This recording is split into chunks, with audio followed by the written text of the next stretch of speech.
No sé, me encantaría tenerlo en su momento como un columnista. Que venga, no te digo todas las semanas, pero cada tanto decí que él viene los miércoles a las 6 de la tarde y me queda como alejado de mi horario. Pero en una de esas ya pedí exclusividad porque me lo quieren sacar de varios lados. Ah, bueno. Y no, señores, es mío. Sobre mi cadáver. Después se los presto si quieren, pero es mío. Vino a hablar el otro día de un tema específico, pero bueno, había estado el plenario del PJ y él es una figura, un dirigente muy importante de ahí, entonces era obligatorio preguntarle sobre esto y nos chupó todo el programa. En realidad vino a hablar del tema de ahora, pero antes quiero preguntarle, y así le doy la bienvenida, si tenés algo para decir de lo que pasó el otro día. Repercusiones. Luis Patiño. Bueno, buenas tardes ya para los que comieron y buenos días para los que para todavía... nosotros que no almorzamos. Que no almorzamos.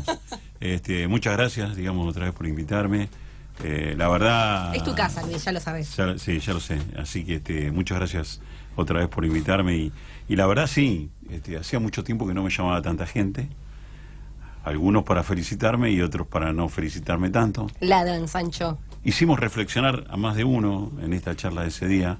Creo que algunos compañeros que me llamaron me dijeron que bueno, habían escuchado algunas cosas interesantes, y eso para mí, que ya tengo 59 años y unos cuantos años en la política, que algunos compañeros jóvenes sobre todo me llamen y me digan que le había gustado lo que uno había dicho, para mí es muy importante.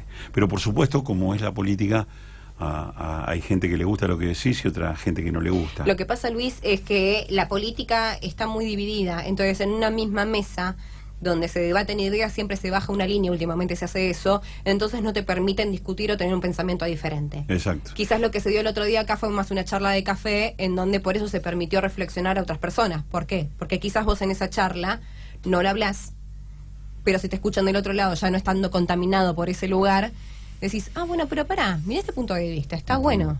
Entonces creo que lo que pasó fue eso, para los propios, para los de afuera, y bueno, para los otros que siempre se quieren colgar, ¿no? Sí, yo creo que hay cosas indudablemente que marcan un antes y un después. Y cuando vos venís, como yo decía el otro día, de una derrota tan importante como la que sufrió el peronismo, tenés que empezar a reflexionar. Ahora, si no reflexionas primero para adentro, planteándote los errores que se cometieron, de los cuales, vuelvo a repetir, como lo dije también en aquella nota, yo también me hago cargo de los errores, porque fui parte de ese proceso. Pero de alguna manera también tenemos que ser claros en la construcción para adelante. Y yo creo que la construcción para adelante necesita actores que sean mucho más que modelos, sino que sean, de alguna manera, gente que desde la reflexión y desde el aporte que puedan dar de cada uno de sus lugares, me parece que allí es donde empieza la construcción. Y no me quedo con la chiquita, ¿viste?, de generar cosas solamente para la tribuna. Uno tiene que generar cosas que permitan que el peronismo se construya, aún sin que nosotros seamos partícipes principales de esa construcción. Es que, Luis, estuvieron construyendo para la tribuna y así terminaron. Yo creo que una de las raíces del peronismo es construir desde abajo, desde las raíces propias, y que eso resurja, porque en definitiva, al hablarle al público y estar con un tema, con el otro, qué sé yo, qué sé cuánto, terminaste cayendo en la mayor derrota del peronismo en toda su historia. Y ese nombre se desgasta. Ya es muy difícil que no se desgaste un nombre, como para encima es como que le seguís tirando tierra y tierra y tierra, y si los propios de adentro no ayudan, los de afuera se cagan de risa. Seguro. Por eso me parece que fue muy importante la charla. Yo la escuché varias veces. Porque también fuiste sirve, vos el que la escuchó tantas veces.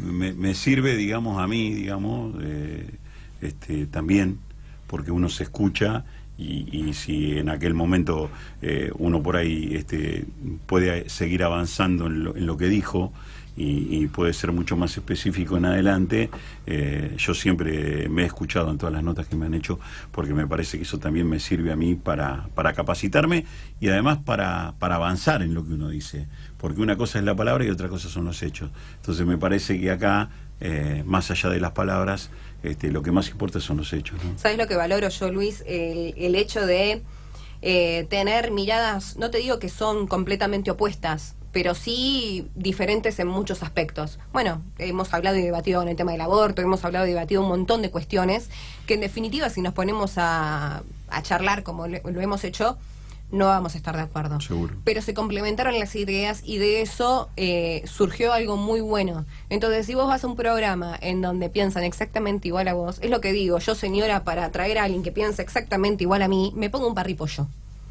Acá no me ayuda nadie, la producción, la preproducción, la postproducción, el resumen, todo lo hago yo, a pulmón. Entonces, yo lo que quiero hacer es un buen producto. Y traigo a estos personajes, como es Luis, en donde enriquecen el programa. El otro día, gracias a que terminó siendo así la gota que rebalsó el vaso, me llamaron de la Perón TV para que el programa empiece a transmitirse ahí. Entonces, un programa donde muchos nos dicen, qué gorila. Yo no digo, no, yo no soy gorila, yo soy orangután. A mí me gusta ser más que el resto. Y en algunas puedo estar de acuerdo con vos, en otras puedo hablar de que mi marido me dice, sos bastante peronista y no lo querés admitir. Yo digo que no. Entonces, eso es lo que se complementa, que de lugares tan opuestos como, por ejemplo, este canal de televisión, que es específicamente, netamente peronismo, me digan, aceptamos tu punto de vista, lo decís con mucho respeto. A veces, bueno, obviamente, uno no coincide, pero en base a eso, yo acepto tu punto de vista y te quiero dentro de mi canal. Entonces, sinceramente, para mí es un orgullo. Porque digo, bueno, tan mal no hago las cosas. Y por eso también te agradezco a vos. No, muchas gracias. Y a vos quizás te pase lo que me pasó a mí cuando yo tenía tu edad, ¿no? Una vez un compañero, yo militaba en el Partido Intransigente en ese momento, porque también siempre lo digo, yo me afilié al peronismo en el año 99. Todos tenemos pasado. Y yo no reniego del mío, ¿no? Entonces, yo cuando volví del exilio en el año 85, nosotros aportábamos el 25% del sueldo cuando estábamos allá para la construcción de un espacio político. Siempre colaborábamos con los compañeros que habían quedado acá y seguían construyendo política. Cuando volví a los 25 años, yo me fui a los 17, cuando volví a los 25 años comencé a militar en el Partido Intransigente. Eso me llevó a ser concejal de esta ciudad y bueno, y algunas otras cuestiones. Y en aquel momento, te vuelvo a repetir, cuando yo tenía tu edad, un compañero me dijo, pero vos estás más cercano a nosotros, al peronismo, tu pensamiento es mucho más cercano. Nunca le voy a dar el gusto a mi marido de decir que soy peronista, no le voy a dar ese gusto. Estoy hablando del 85, ¿no? Pasaron 14 años para que yo me afiliara al partido. No le voy a dar el gusto a mi marido. Jamás le daría la razón en algo, no, mentira. Pero bueno, me dice, no, tenés ciertas cosas que... Me dice, vos te vas a los extremos. Extremo peronista, extremo orangután. Nunca vas con chiquita. Siempre vas para un lado o para el otro. Pero bueno, así soy. Si soy igual que el resto, me aburro. Es como que necesito. Una de las cosas que yo reflexionaba ayer al ver el discurso del presidente es... justamente las palabras que utilizaba en este discurso armado, porque obviamente no lo arma él, eso se sabe, lo lee. Son los derechos. Me pareció que era un discurso que hacía falta, que la sociedad está obligando de cierta manera que se pongan esos temas en agenda, la igualdad, el rol de la mujer. Y yo creo, o me hubiese gustado, no hay persona en el universo yo que haya escuchado hablar mejor y que tener una mejor oratoria que Cristina. Yo eso lo admiro y me decís, ¿qué querés tener de Cristina? El poder de oratoria que tiene. Y yo creo que Macri es muy malo hablando, muy malo, pero es peor sobre todo cuando se lo compara. Si vos venís con Cristina y de repente viene él, creo que parece peor de lo que es. Porque la comparación obviamente es inevitable. Pero me hubiese gustado que Cristina, siendo mujer, en vez de todo el tiempo chocar, haya apoyado más el derecho de la mujer, no estando de acuerdo con el aborto, dando espacio al diálogo para que se debata, no estando de acuerdo con el rol de la mujer, que ella se jactaba y se embanderaba con eso, diciendo las mujeres a mí me critican y me hacen pelota por ser mujer. Bueno, las mujeres cobramos menos, las mujeres no tenemos esto, no tenemos lo otro. Y yo creo que cuando ayer lo escuché, pensé en muchas personas, porque es un tema que yo hablo mucho, sobre todo con mi marido, ahora que la tuvimos a Micaela, decía, ¿cómo puede ser? Bueno, nosotros no tenemos problema porque Santiago se toma los días y no pasa nada, pero un hombre, o por ejemplo un matrimonio gay, que adoptan a alguien o que alquilan un vientre para tener a alguien, en su trabajo solamente tienen 2 días. Entonces me pareció que se podía esperar eso de cualquier persona política, menos de Macri. Y me llamó mucho la atención eso en su discurso. No sé cuál es tu opinión, y en base a esto te abro el diálogo para plantear la pesadilla que estuviste viviendo y que por suerte se convirtió, te despertaste y estás viviendo el sueño. La verdad, a mí, como político y como persona que no se identifica con Macri, me cuesta muchísimo salirme del pensamiento por el cual Macri puede estar planteando algunas cosas hoy. Lamentablemente lo digo porque me gustaría ser o pensar de otra manera, a lo mejor creerle. O creerle. Por supuesto, yo dije el otro día que a muchos todavía nos falta criar a nuestros hijos, y lo que esperamos es que este país pueda salir adelante, más por nuestros hijos que por nosotros, que ya tenemos muchos años de lucha. Yo creo que está bien, digamos, esa situación. Me parece que es una pelea que a mí me tocó vivir en carne propia. Y yo creo que en este tema que cada vez está más en debate en la sociedad, el tema de la igualdad debería ser de ambos géneros, digamos, ¿no? Y en ese sentido, cuando se plantea de que el hombre tiene que tener más días, no es solamente para que el hombre tenga más días él de descanso o para que pueda, sino para lo contrario, para que colabore, digamos, para que sea partícipe de la crianza de un hijo en el momento importante. Digamos, muchas veces hemos hablado que la primera imagen que tiene el bebé cuando nace es de su madre, ¿sí? Yo diría, a lo mejor abre los ojos antes y ve al médico o al ginecólogo que está colaborando, digamos, con el parto. Y muchos padres, como me ha tocado a mí, entrar en la sala de parto, desmayarme también en 2 oportunidades, ¿sí? Caer redondo al lado de la camilla. Sí, caer redondo al lado de la camilla. Tengo que admitir que yo tenía miedo, pero al contrario, fue un sostén importante. No, yo caí redondo. Yo fui sostén hasta que salió, después caí redondo. Y después, digo, en ese contexto, digamos, esos tiempos que la madre tiene para amamantar a su hijo, la única imagen que su hijo tiene, y de alguna forma, cuando digo hijo, digo de ambos, ¿no? Hijo, hija, digo, es la imagen de su mamá. Y me parece que en la representatividad de lo que fue la gestación de un hijo son las 2 imágenes importantes. Y me parece que, estando el padre acompañando, también es mucho mejor para la mujer, digamos, en el sentido que se siente acompañada, no solamente en que el padre va a ir a cambiarle los pañales, no, en lo que es el crecimiento de su hijo en los primeros meses de vida. Pero tal cual, Luis, pero sobre todo, pongamos el caso extremo de una cesárea. Una cesárea que es una operación, es una cirugía. Seguro.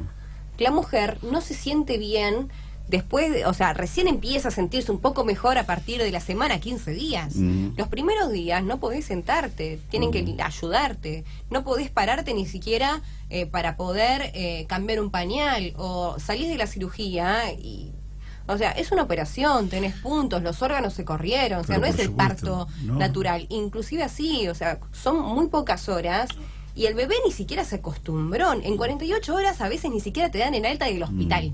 Pero hay una cosa también que es muy importante a tener en cuenta, digamos, en todo este proceso, digamos, que también la mujer, en muchos casos, pasó a ser el sostén de la familia. Hay muchas familias en que la mujer trabaja muchas más horas de lo que trabaja el hombre. Exacto. Entonces digo, en ese sentido también, a la igualdad que se ha llegado, digamos, en la relación laboral, también es importante que los dos sean los que compartan, digamos, todos los momentos, como digo, que son los primeros días del nacimiento de un bebé, que son tan importantes. Yo creo que esa es una buena postura. Ayer lo decía Filmu, del cual me merece mucho respeto, digamos, ese espacio de Unidad Ciudadana.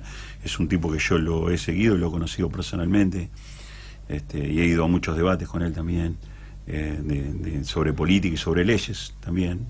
Un tipo que también respeto en la educación. Filmus decía ayer que él no tendría ningún problema de proyectos como estos de acompañarlos.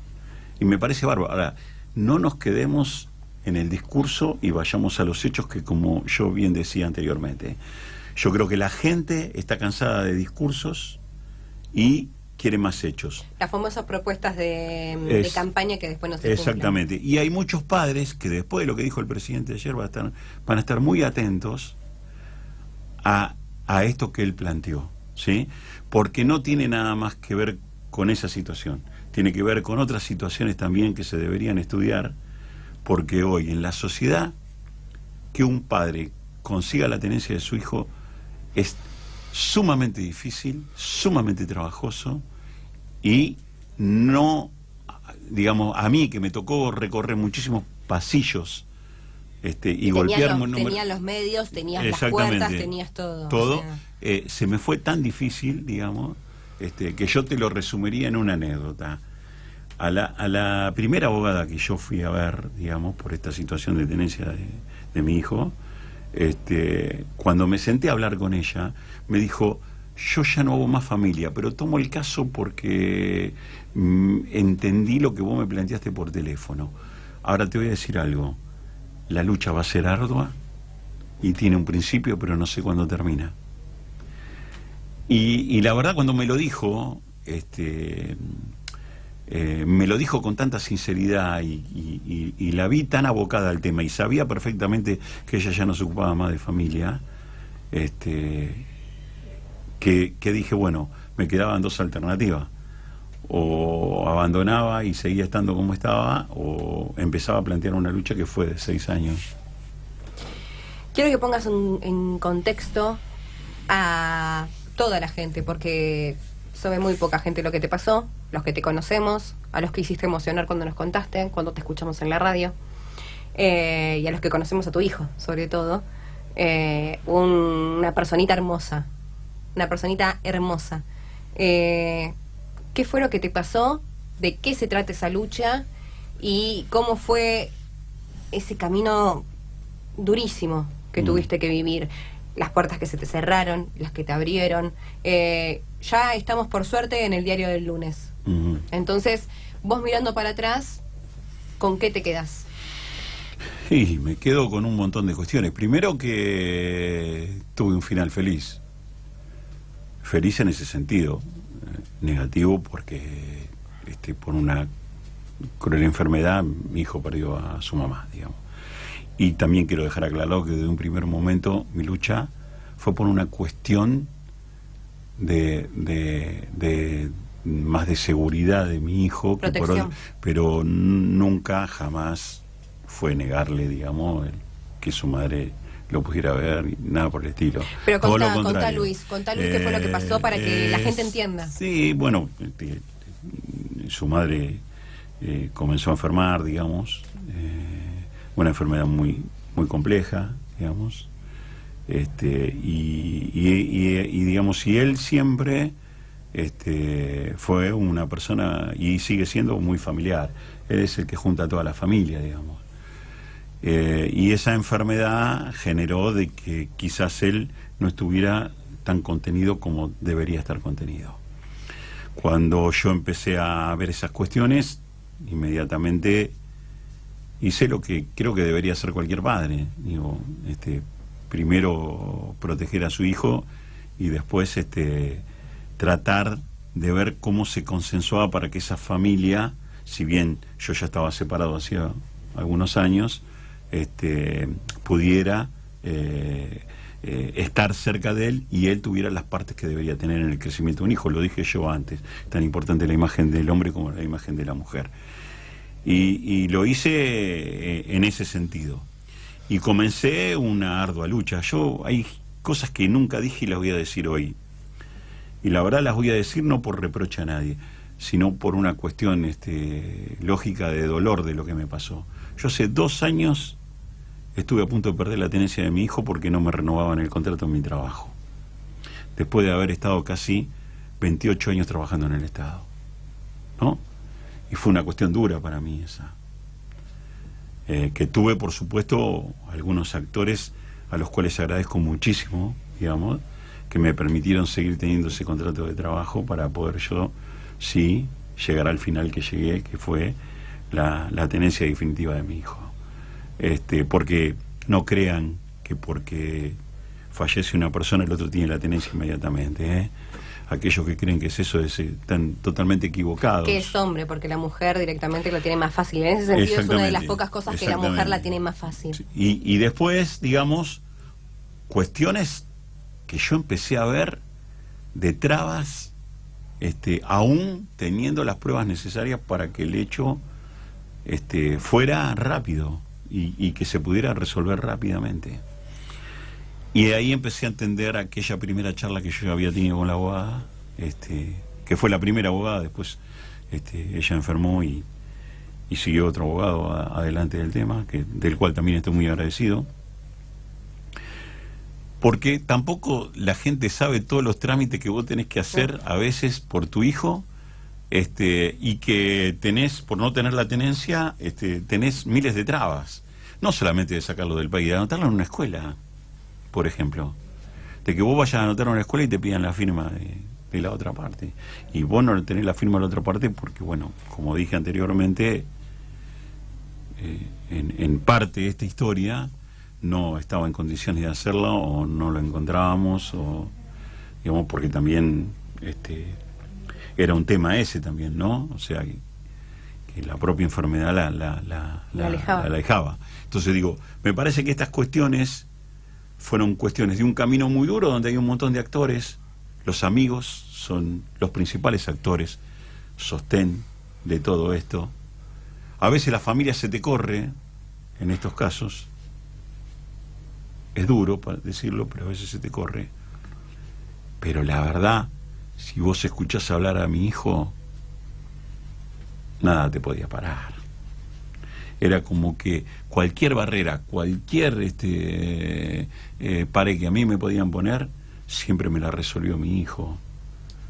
Mi hijo, por momentos, me sostenía a mí y no yo lo sostenía a él, porque eran noches y días y mañanas y tardes donde también vos también tenés que explicarle a tu hijo qué es lo que está pasando.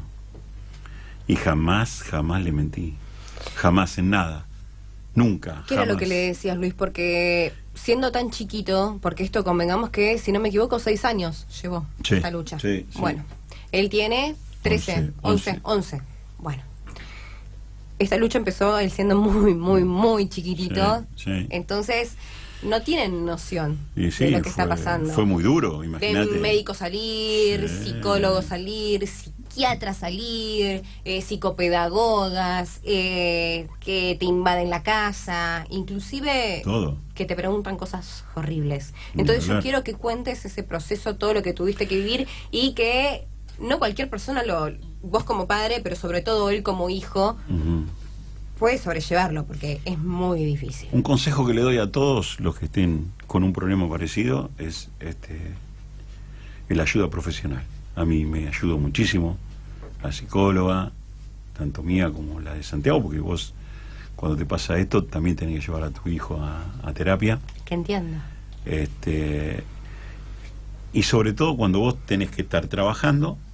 Yo en ese momento, cuando inicio todo, yo ocupaba un lugar muy importante, digamos, en la Cámara de Diputados de la Provincia de Buenos Aires, y tenía un trabajo que era bastante full time, arrancaba a las 8 de la mañana hasta las 8 de la noche. La política nunca descansa. Así que yo iba a buscar a mi hijo a las 12 del mediodía, que salía de la escuela, me lo traía al trabajo, almorzaba conmigo en el trabajo, y él en mi oficina tenía un lugar que era exclusivo de él, donde teníamos una computadora, que era mi notebook, y él jugaba y pasaba su tiempo y hacía los deberes en la oficina hasta que yo salía a las 8 de la oficina.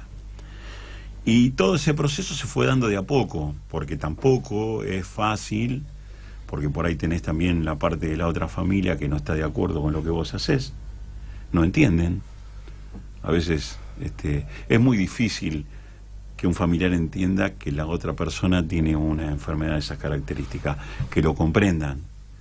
Yo me he vuelto demasiado comprensivo en todo esto, ¿vos sabés? Porque tiene que ver también con las charlas que yo he tenido con innumerable cantidad de médicos y cómo me explicaban la situación, que eso también me llevó a poder manejar una situación de estas características. Y que todo el tiempo, Luis, sospechen de vos, porque siempre sospechan del padre. Y siempre sospechan del padre. Y bueno, viste, cuando la abogada me decía, me decían, ojo, porque siempre van a tener algo que decir en contra tuyo, o que vos lo querés sacárselo, o que vos lo estás haciendo por otras cuestiones. No le querés pasar plata, entonces por eso lo querés tener vos, que vos querés hacerte cargo porque no ¿viste? Querés... O por una posibilidad de un seguro, o por una posibilidad de una beca. Digo, es tan el ser humano, digamos, ¿no? Que también uno lo empieza a ver desde ese punto de vista. A veces es tan inhumano pensando, ¿no? Un ser humano es tan inhumano pensando que vos no podés llegar hasta qué límite piensan que vos podés estar haciéndolo por otro motivo, ¿sí? Aparte, como si la reconozco también que han pasado casos que uno ve todos los días que hace que todos abran los ojos. Por eso yo a veces reprocho y otras veces digo, bueno, también cada uno tenía su postura de cuidado de lo que podía llegar a pasar. Pero es durísimo. Y te encontrás también, digamos, en los pasillos con innumerable cantidad de gente, porque vos crees que sos vos solo en el momento que te pasa. Pero cuando empezás a caminar te das cuenta que hay de estos casos, pero innumerables casos de estas características, de padres que no pueden ver a sus hijos y que nadie se lo permite, de los padres que toman a sus hijos como rehenes para poder lograr algo, de gente que vive gracias a los rehenes, de poner rehenes a sus hijos, que viven de eso, aunque vos no lo quieras creer, viven de eso. Entonces digo, te encontrás con un montón de cuestiones. Ahora, yo creo que a veces, digamos, la justicia, la ley, quienes están a cargo de todas estas cuestiones, podrían resolver las cosas un poco más rápido. Digo, porque vos te das cuenta qué es lo que está pasando. Y digamos, un profesional se da cuenta más de lo que está pasando, ¿viste? Porque te analiza a vos desde varios puntos. O sea, cuando el tipo te está escuchando desde varios lugares. Entonces me parece que esa es otra de las cuestiones que se deberían modificar, ¿sí? Hay gente que hace 10 años y todavía no tiene la tenencia, digamos. Porque no tiene un buen abogado, un buen asesora, o sea, no se asesora bien. ¿Viste? Digo, hay gente que todavía hace 10 años que está caminando los pasillos. Y la verdad, digo, para mí 6 años fueron 40 de mi vida. No, pero aparte de ser años vida, muchas veces tu hijo termina siendo mayor de edad y ni siquiera vos tenés una respuesta, porque ya la tenencia cuando es mayor de edad ya no te sirve. Ya no te sirve. Y vos la tenencia la necesitabas para darle una mejor calidad de vida. Y cuando yo decidí decirle a Luis que venga, porque me pareció interesante el debate desde el punto de vista del hombre. Sí. Cómo el hombre también lucha, porque siempre se pone a la mujer como que es la que lucha, que es la víctima, que el hombre agarra a los chicos de rehén, el hombre no le quiere pasar la plata a la mujer para porque dice que la mantiene, y quizá la mujer tiene trabajo. Son malos casos, ¿eh? Sí, son malos casos. Sin duda son malos casos, pero hay de los dos. Me gusta la excepción a la regla, y yo creo, Luis, que conociéndote, escuchándote, viéndote, conociendo a tu hijo, siendo parte de la familia, que es real, me gustó eso. Y se dio la casualidad que justo se abrió este debate ayer, porque no lo sabíamos, no lo sabía nadie. Y hubiese pasado, o sea, quedó como estaba planificado. Pero me gusta que se ponga en la agenda tanto los derechos del hombre como de la mujer. La mujer con un mejor sueldo, no siendo tan apuntada, pero la mujer, por el hecho de ser, sufre mucho. Sufre con que si es macanuda y quizás te pone una mano en el hombro, piensan que ya está coqueteando. Sufre con que si tira un chiste, ay, me quiere levantar. Sufre con que el pibe se enferma, entonces ya no puede ir al trabajo porque tiene que cuidarlo ella. Seguro. Entonces quizás te echan del trabajo. Sufre con que quizás vos no podés llevarlo a la guardería al bebé porque es muy chiquito o porque no podés. Te puedes destetar, entonces tenés que llevar el huevito, entonces estar con el huevito, y a veces no podés. Yo, una de las cosas que más destaco de esto, yo tranquilamente podría estar de licencia ahora, una licencia ficticia, pero podría estar tranquilamente. Mi hija cumplió ayer u hoy, porque no se sabe, nació un 30 y este mes no tuvo 30, pero cumplió un mes. Y yo a la semana ya estaba acá. ¿Pero por qué? Porque yo sé que yo estoy trabajando acá y el papá le está cuidando. Claro. Entonces la tengo a 5 metros, a 10 metros y el papá la está cuidando.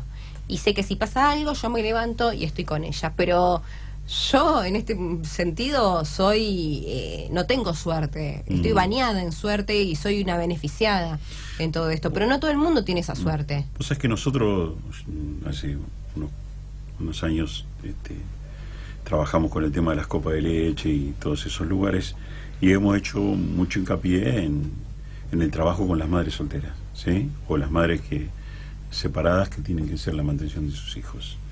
Y siempre estamos viendo de qué forma podemos cuidar nosotros los pibes para que la madre pueda hacer la tarea que tiene que hacer y después venir a buscar a su hijo y que su hijo haya estado contenido, digamos.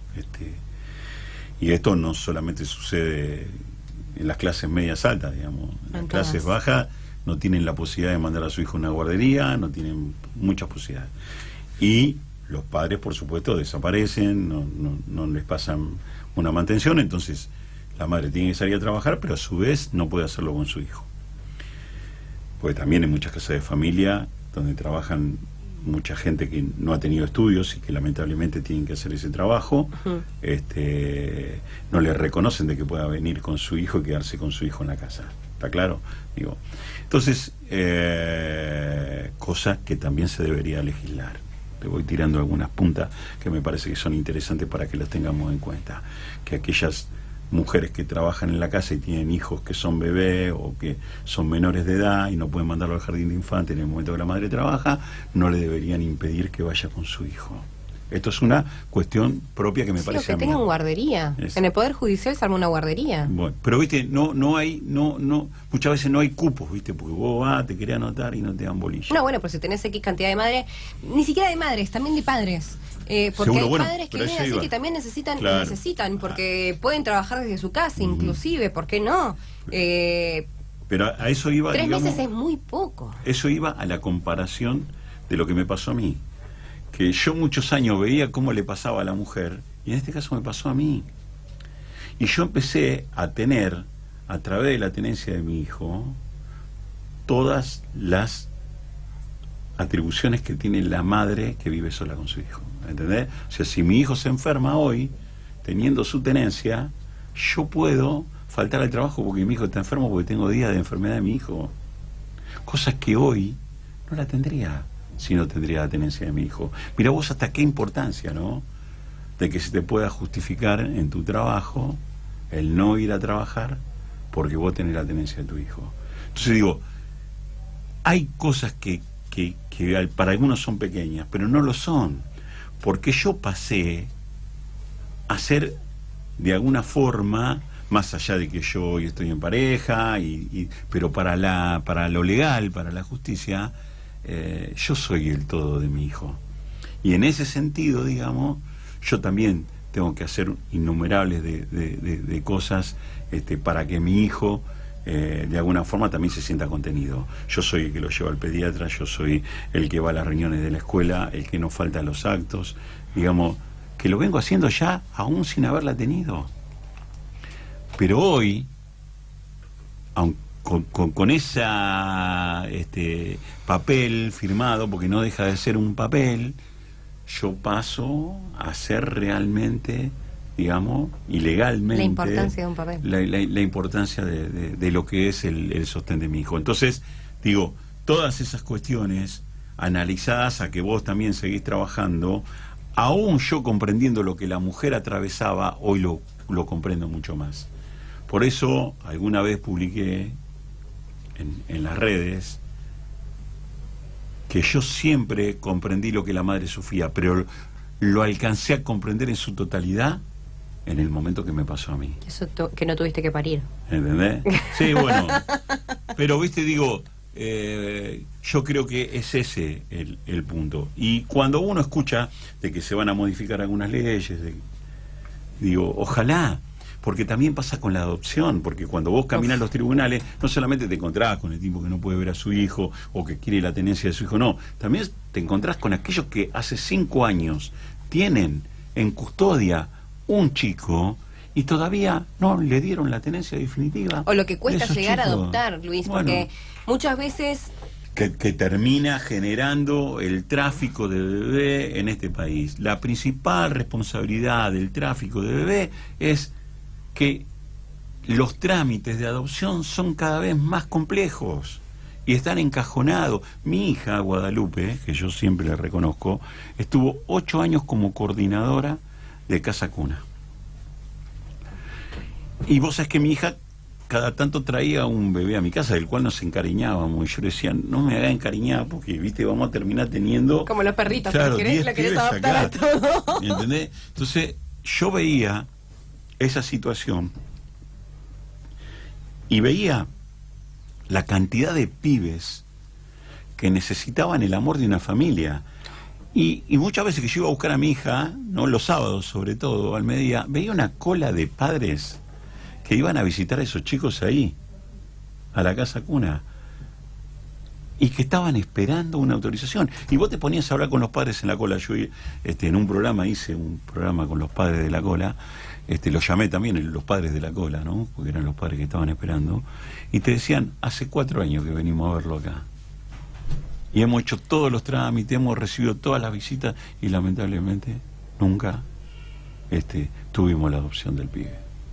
Por eso digo, me parece que ojalá que lo que yo cuento acá, que fue, la verdad yo tengo que decir, tengo un final feliz, tengo un hijo que va creciendo, con todos los vaivenes que producen para mí, la vida también se modificó, digo, porque estar en un componente de la familia donde están las dos partes y de alguna forma se van completando, entonces vos podés ir a laburar mientras el otro, como bien vos me decías recién con tu hija, yo a mi marido le agradezco, ¿viste? Y yo soy recontra beneficiada porque Santiago me ayuda en todo. El primer pañal lo cambió él me cuidó, me contuvo.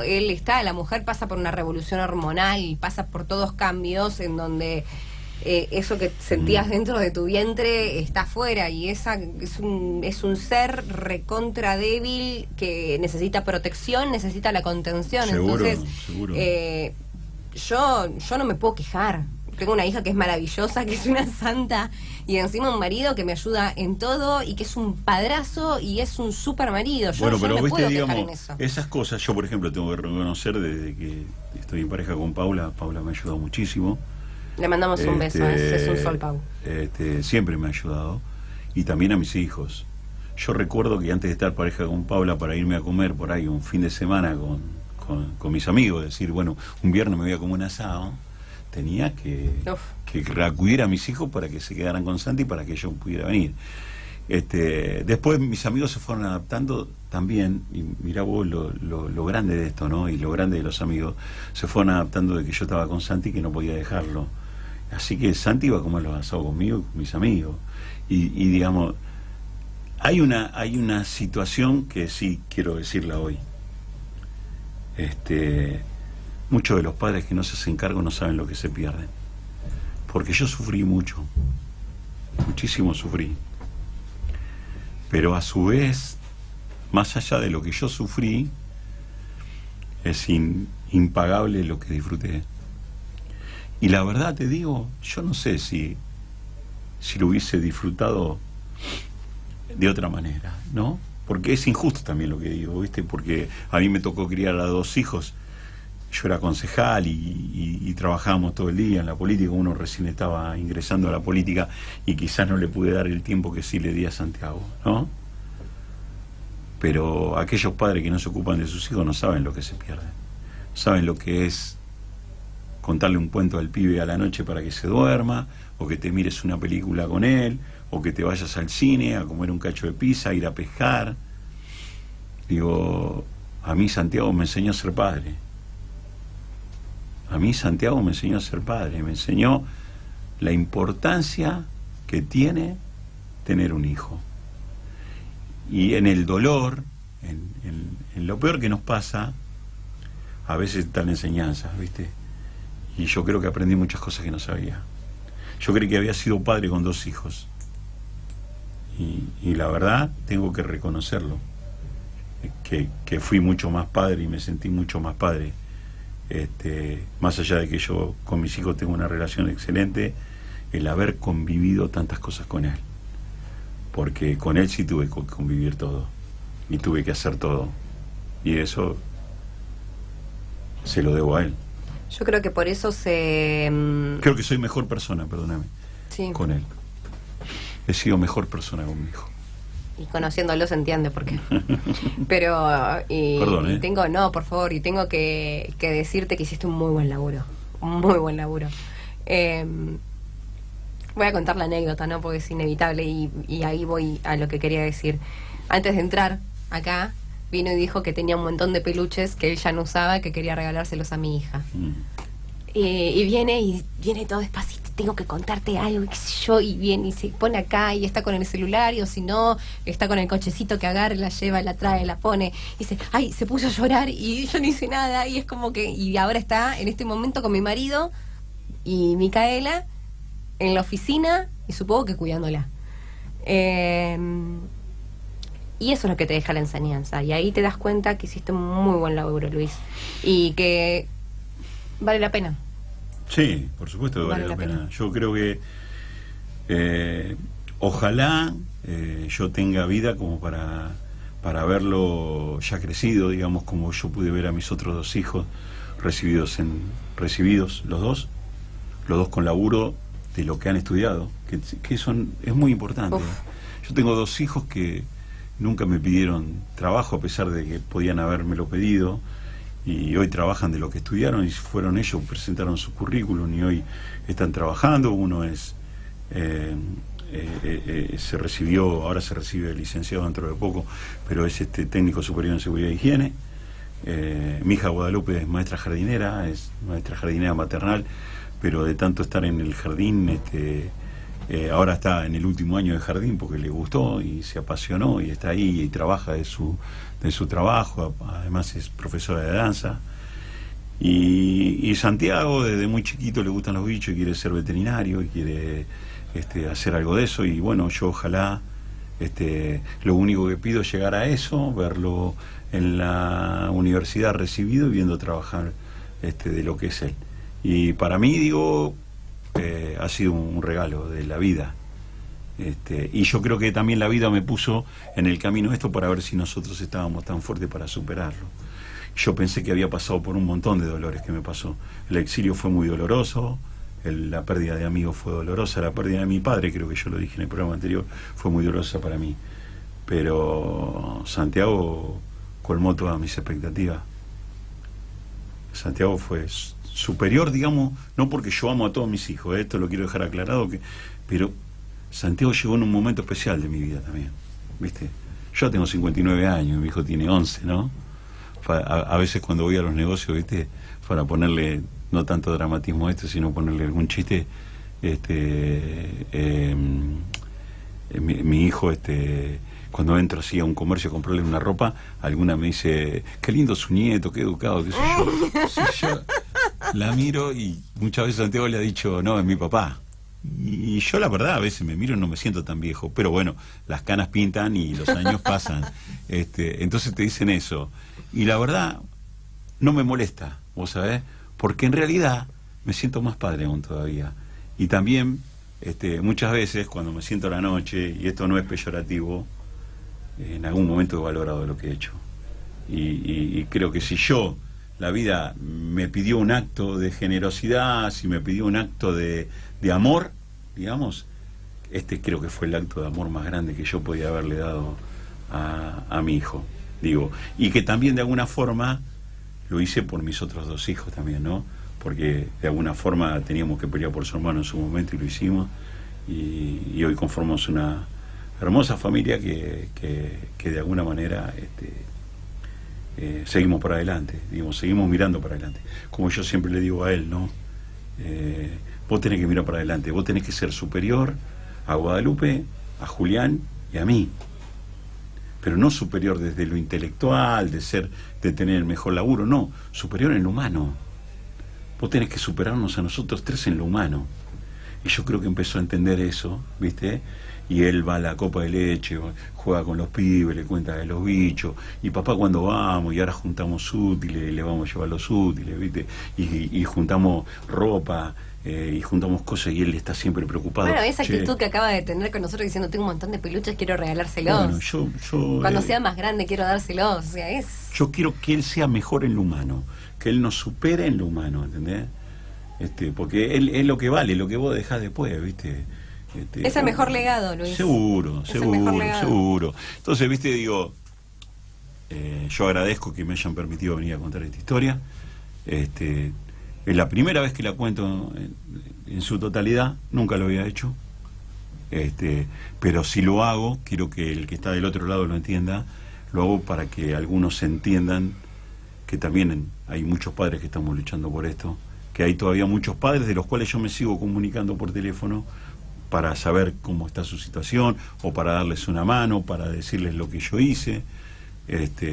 Quiero que sirva para eso, ¿entendés? Y para que entienda la sociedad que duro que es de que se le entregue la tenencia definitiva a un padre varón, ¿sí? Sí. Es muy difícil. Entonces digo, yo lo hago por eso, y uno siempre trata de construir para el futuro, ¿ves? Luis, si tuvieras que dejarle un mensaje a todas esas personas que están por meterse en esa lucha, es un santo, es un santo. Le sale esa cosa que a mí me sale también de madre, ¿viste? De hecho, sí, ¿qué está haciendo? Sí, yo miro para todos lados. Sí. ¿Qué está haciendo? ¿Qué cagada se está mandando, viste?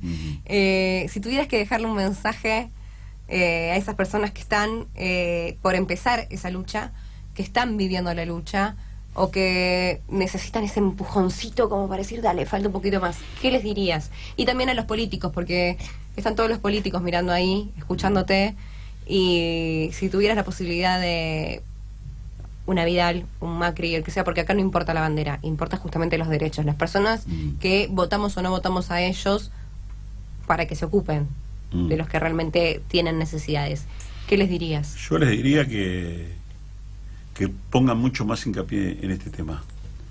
Si ellos ponen mucho más hincapié en este tema, veríamos muchos pibes menos en la calle, veríamos muchos pibes sin amor como los que vemos hoy, porque un pibe que está en la calle, que duerme en la calle, que come en la calle, es un pibe que no tiene amor, y un pibe cuando crece sin amor, crece con esa rebeldía, pero no la rebeldía para poder ser alguien el día de mañana, o no, crece con la rebeldía porque ve al otro como su enemigo, no como su amigo. Entonces deberían poner mucho más hincapié en eso, deberían trabajar en conjunto todos los poderes para que no haya tantas trabas, y que no le quiten la posibilidad de un pibe de ser feliz. Digo, yo creo que si un pibe crece con felicidad y con amor, para afuera, digamos, uno no está exento de lo que es el afuera después, ¿no? Cuando el pibe sale a la calle y todo lo demás. Pero yo creo que cuando un pibe sale de un seno familiar, que le da contención, que le da amor, y hay muchísima gente que está esperando eso, que está esperando darle amor a hijos propios y a hijos que no son propios de sangre, pero que ellos le quieren dar todo eso que tienen guardado adentro y que no se lo pueden dar hoy. A veces no pasa por la sangre, Luis. A veces pasa por el amor que tenés que dar. Por eso digo, tanto los que hoy están luchando por los que son de su propia sangre y no pueden ver y no pueden darle ese amor, como aquellos que están buscando un niño para darle todo ese amor. Por eso digo, mi hijo siempre habla de los genes, ¿no? De chico siempre tuvo esa situación, ¿viste? Entonces cuando hace algo dice, yo tengo los genes de mi mamá, ¿por qué hago esto? Y si hace otras cosas dice, yo tengo los genes tuyos, ¿por qué hago esto? O ve a los hermanos y dice, mira qué parecido que soy a lo que hice a Julián o a Guadalupe. Y yo digo, ¿viste? Y vos nunca le diste bolilla a eso, ¿no? Y de repente agarrás y decís, puta, tiene razón el pibe, ¿no? Entonces, eso que vos le transmitís al pibe, no se lo transmitís solamente por sangre, se lo transmitís por lo que le das todos los días. Vivencia, entonces, ¿sí? La persona que adopta no se lo va a dar quizás por sangre, pero sí se lo va a dar, y el pibe quizás diga, tengo tus genes, pero lo que quiere decir es que yo tengo parte de vos. Y para ser parte de vos no necesitas la sangre, necesitas otras cosas. Porque si yo hubiese sido el padre de Santiago y hubiese dejado a que la tenencia la tuvieran sus abuelos, sus tíos o otras personas, digamos, mi rol de padre, ¿cuál era entonces? ¿No?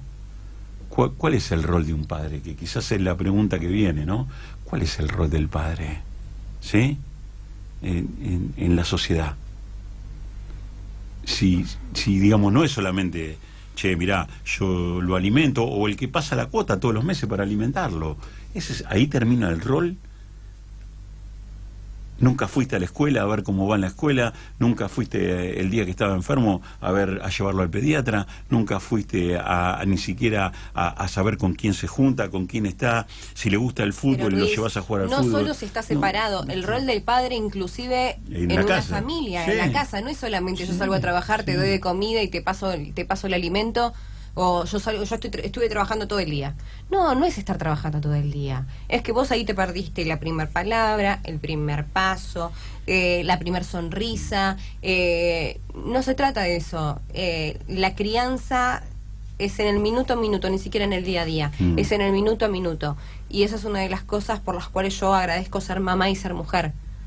Porque es más probable que yo no me pierda esas cosas a que se las pierda el hombre. Y yo salgo y trabajo. Pero yo por eso destaco tanto el rol de la mujer, pero también el del hombre, porque el hombre también necesita eso. Yo el otro día te decía, están rotos los lazos familiares y lamentablemente no de ahora, hace mucho tiempo que se han roto esos lazos familiares por diferentes circunstancias, digamos, ¿no? Ahora, yo creo que voy a decir una frase, algunos la comparan con una frase que dijo alguna vez Cristina, pero es una frase... Me encanta esa frase. Que está compenetrada, y yo siempre lo pongo cuando lo pongo algunas cosas que escribo, ¿no? El amor siempre vence al odio. Tal cual. Pero siempre. No hay cosa que pueda vencer al odio que no sea el amor. Entonces vos con el amor podés construir. El odio destruye, ¿viste? O sea, hay una cuestión que el ser humano tiene incorporado adentro desde el día que nace, ¿no? Y que tiene que ver con los sentimientos, ¿viste? Y yo creo que si nosotros de alguna forma provocamos de que cada cosa que le hacemos le ponemos el amor, es diferente. Yo le puse mucho amor a lo de mi hijo, muchísimo amor.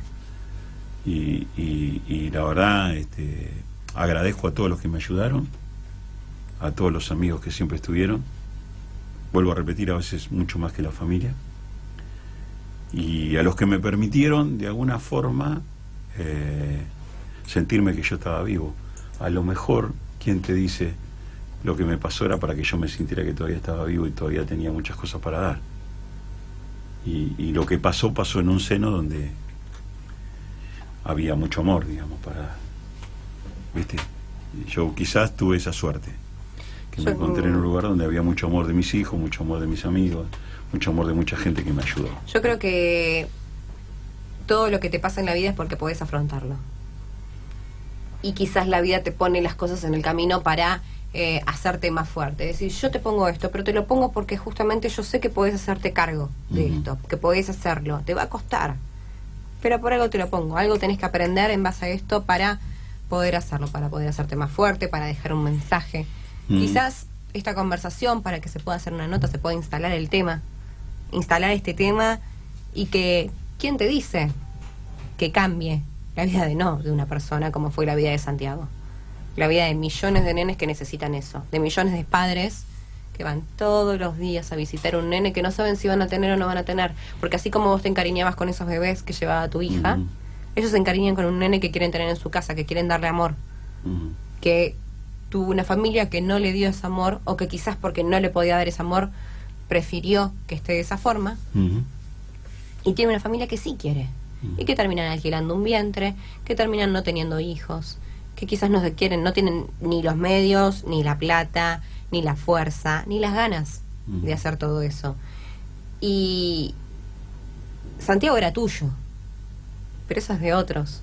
y lo quieren tener para justamente darle una mejor vida. Seguro, seguro que sí. Y quizás en ese lugar, en un orfanato, crecen en buenas condiciones, pero no tienen esa contención que tienen que tener. Y quizás crecen en otros orfanatos donde las condiciones, tenés una rata al lado. Entonces, eso es una criatura. Y esa criatura necesita amor, necesita contención, necesita comer, necesita que todos los días le pregunten cómo está, si fue al colegio o no fue al colegio, necesita límites. Y que lo sigan. Sí. Entonces creo que por eso es tan importante la ley de adopción.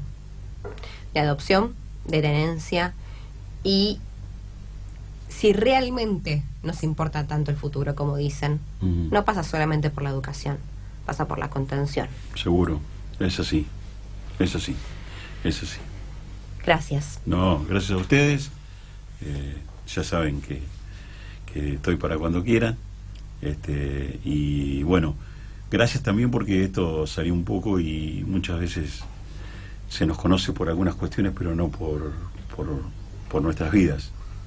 Y la verdad, vuelvo a repetir, cuando me lo planteaste lo pensé mucho de hacerlo, pero creo que lo que yo dije quizás puede ayudar a mucha gente del otro lado, que le pasa lo mismo que me pasó. Es difícil exponer, porque contás algo de tus entrañas. Exacto. Pero quizás ese mensaje hace, como dije antes, que las cosas cambien. Y en definitiva, qué mejor que exponer los problemas. Todo el mundo me critica mucho porque yo cuento muchas cosas de mi vida. Exponés demasiado, contás demasiado, pero si yo cuento lo que me pasa a mí, es porque me pasó a mí. Seguro. ¿Y quién mejor que yo para contar lo que me pasó, exponer y dar el ejemplo con eso? Sea una tontería, pero no me la contó nadie, la viví yo. En primera persona. Exacto. Así que por eso te agradezco, Luis, que expongas esto que es muy privado, muy personal, muy doloroso, pero al mismo tiempo te llena de orgullo. Y la verdad es que esas lágrimas que te caen es la lágrima de un poco de todos. Bueno. Y te agradezco muchísimo Muchas gracias por hacernos parte de esto. Gracias a ustedes. Muchas gracias.